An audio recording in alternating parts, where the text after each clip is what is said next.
Hai, jumpa lagi bersama saya Sela. Saya seorang dietitian. Kali ini kita akan belajar mengenai bagaimana sih cara untuk menerapkan diet rendah garam secara mudah. Untuk siapa saja sih diet rendah garam ini? Yang pertama, dia bisa digunakan untuk orang yang mengalami hipertensi atau tekanan darah tinggi, yaitu ketika tekanan darahnya lebih dari 120/80. Diet ini digunakan juga untuk mereka yang memiliki kelebihan cairan dalam tubuh, yang badannya bengkak, baik edema maupun asites. Misalnya pada orang yang sakit jantung, ginjal, maupun hati. Diet ini bisa juga digunakan untuk kalian yang ingin menjalani pola hidup sehat dalam rangka pencegahan penyakit degeneratif.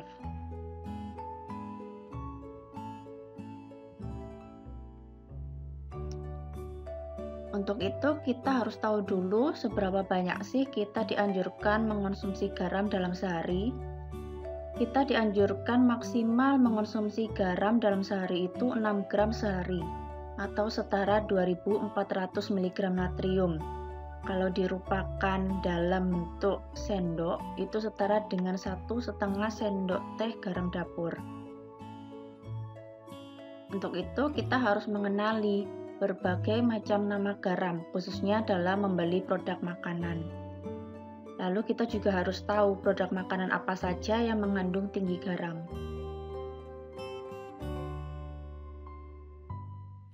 Yang pertama nih, kita harus mengenali berbagai nama garam, khususnya dalam membeli produk makanan. Garam ini kita kenal dengan nama natrium atau sodium.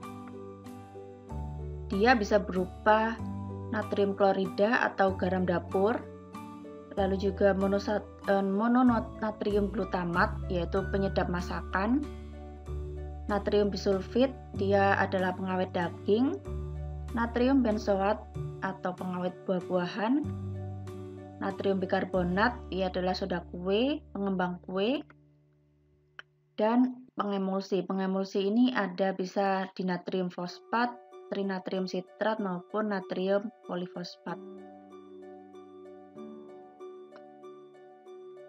Kita juga harus tahu makanan apa saja sih yang mengandung tinggi garam. Dia bisa berupa produk yang berpengawet atau diawetkan dengan menggunakan garam. Bisa juga ada di camilan yang tinggi natrium, di bumbu masakan, dan di cocolan. Nah, kalau di bumbu masakan ini misalkan ada di garam dapur, vetsin, penyedap, tauco, terasi, petis, saus tiram, dan margarin. Jadi margarin ini ada dua, margarin biasa yang dia tinggi garam, dan yang namanya unsalted butter, atau margarin yang tidak menggunakan garam. Nah, kalau kita ingin diet rendah natrium, kita gunakan saja margarin yang unsalted butter. Kemudian ada juga makanan yang berpengawet atau diawetkan. Nah, di sini untuk makanan berpengawet seperti sosis, kornet, nugget, sarden, keju. Nah, ini makanannya di dalamnya dia selain berpengawet, dia juga mengandung garam dan juga MSG atau monosodium glutamat. Sedangkan untuk mie instan ini sebetulnya mie-nya tidak ada garamnya, tetapi bumbunya yang dia tinggi garam. Jadi ketika kalian ingin diet rendah garam, ingin makan mie instan, bumbunya yang perlu diwaspadai. Atau kalian bisa juga cuma pakai minyak atau mie kering biasa, kemudian dibumbuin sendiri. Nah, ini untuk buah kaleng dan sayur kaleng, kenapa dia tinggi garam? Karena dia diawetkan.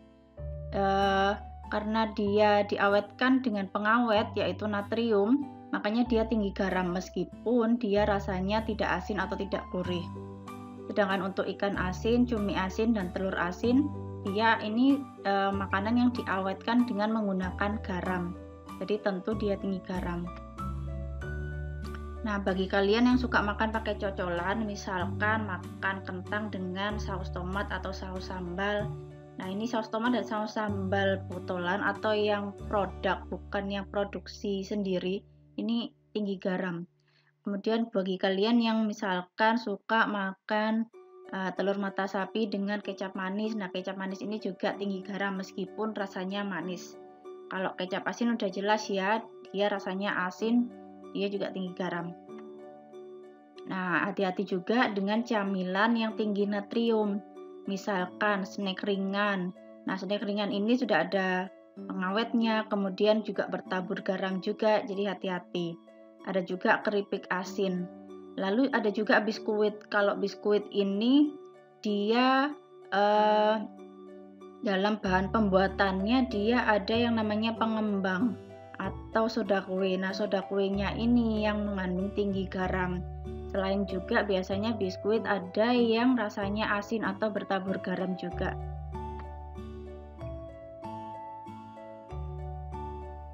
Nah, ini untuk alternatif pertama. Kita bisa mengurangi penggunaan garam dapur atau garam biasa natrium klorida secara berlebihan.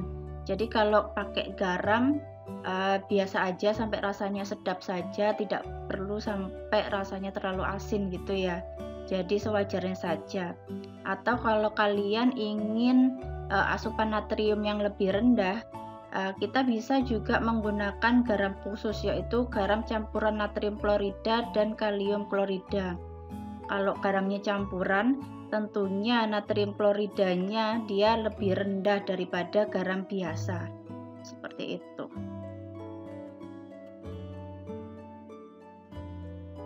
Alternatif yang kedua, kita bisa menghindari produk atau makanan yang diawetkan.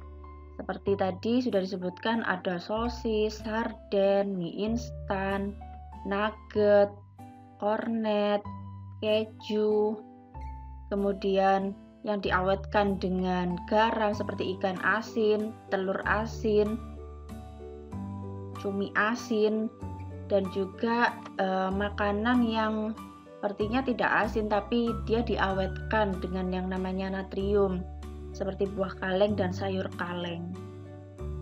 Jadi natrium ini tidak selalu dia yang rasanya asin atau gurih, tapi dia juga bisa berupa pengawet seperti pada buah kaleng dan sayur kaleng.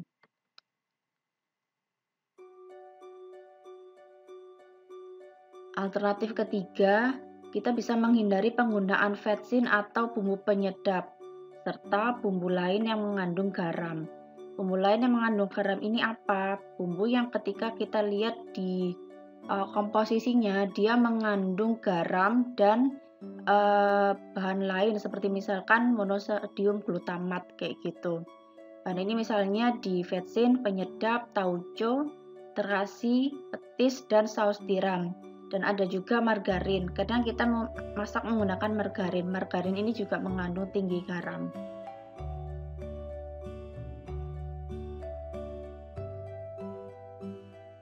Kemudian alternatif keempat. Nah, kita hindarilah makan atau nyemil yang disertai dengan cocolan.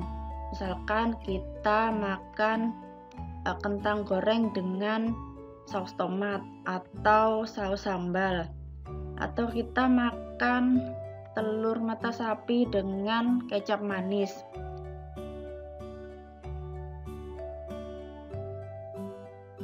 Nah, ini alternatif kelima. Kita hindari cemilan yang rasanya asin atau cemilan bertabur garam, dan juga cemilan yang dalam pembuatannya dia menggunakan bahan pengembang atau soda kue. Nah, di sini misalnya kayak keripik atau jajanan yang asin, snack ringan. Nah, ini tadi bahan yang menggunakan soda kue atau pengembang dalam pembuatannya, misalkan kayak biskuit.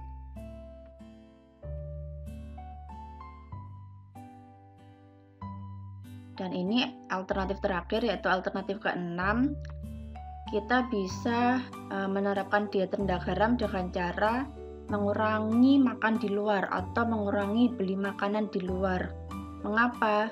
Karena ketika kita beli makanan di luar, kita tidak tahu makanan tersebut menggunakan garam seberapa banyak, vetsin seberapa banyak, penyedap atau bumbu tinggi garam lainnya seperti tauco, saus tiram, dan yang lainnya seberapa banyak. Beda dengan ketika kita masak di rumah. kita bisa kontrol garam dan penggunaan bumbu lainnya seberapa banyak. Nah, ini contoh makanan yang tinggi garamnya. Misalkan pada bakso. Bakso itu sendiri di pentol dagingnya dia sudah ada garam dapur, ada juga vetsinnya. Di kuahnya dia juga ada garam dapur dan ada vetsinnya. Jadi sebaiknya kita menghindari bakso. Selain bakso ada juga mie ayam dan Chinese food. Tapi ini tidak menutup kemungkinan juga makanan-makanan lain yang kita beli di luar, misalkan seperti nasi goreng atau bakmi itu juga mengandung tinggi garam seperti itu.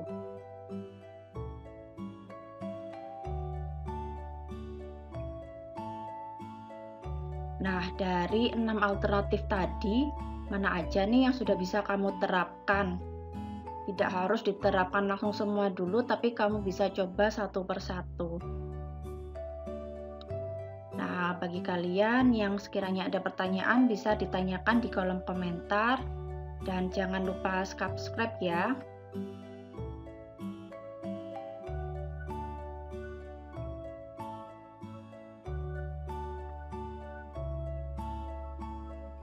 Semoga bermanfaat. Terima kasih.